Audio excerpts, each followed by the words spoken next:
હું દીપ્તિબેન સોલંકી, રાજકોટ શહેર મહિલા કોંગ્રેસ પ્રમુખ.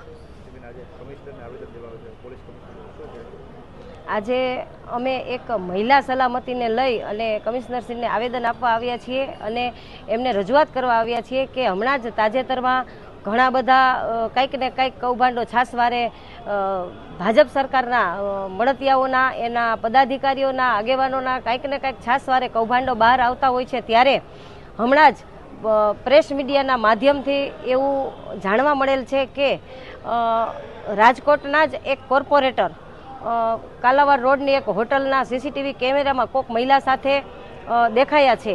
ત્યારે અમે એવી રજૂઆત માટે આવ્યા છીએ આ બાબતને લઈને કે આવા કિસ્સાની અંદર આ કોર્પોરેટર કોણ છે એ જાહેર કરવામાં આવે અને ખરેખર જો એ કોર્પોરેટર જ હોય તો એને આવા કૃત્ય બાબત તપાસ કરી અને એને ગેરલાયક ઠેરવી પદભ્રષ્ટ કરવામાં આવે. કારણ કે ભલે ગમે તે હોય પણ હમણાં જ આવા કિસ્સાની અંદર એવું પણ બને છે ઘણી જગ્યાએ કે દીકરીઓને, મહિલાઓને ફોસલાવી અને ક્યાંક ને ક્યાંક ધાક ધમકીથી કે ક્યાંક ને ક્યાંક ડર બતાવીને એનો શોષણ કરવામાં આવે છે. અને આ શોષણની અંદર ઘણી વખત એવું પણ બને છે કે એકની બદલે બીજા લોકો પણ આવી ધાક ધમકીથી એનું શોષણ કરતા હોય છે.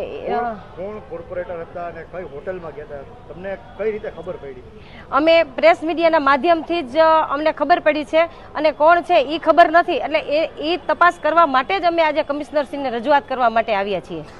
હમણાં જ તાજેતરમાં જસદણની જે સંકુલની અંદર કિસ્સો બન્યો એમાં પણ એવું જ હતું કે દીકરીને એક વ્યક્તિ કોઈ પ્રેમ જાળમાં ફસાવી અને એનો ઉપયોગ કરે છે અને એની સાથે પાછા જ્યારે તપાસ ખુલી ત્યારે બીજા પણ એની સાથે બીજા માથાઓ પણ નીકળ્યા.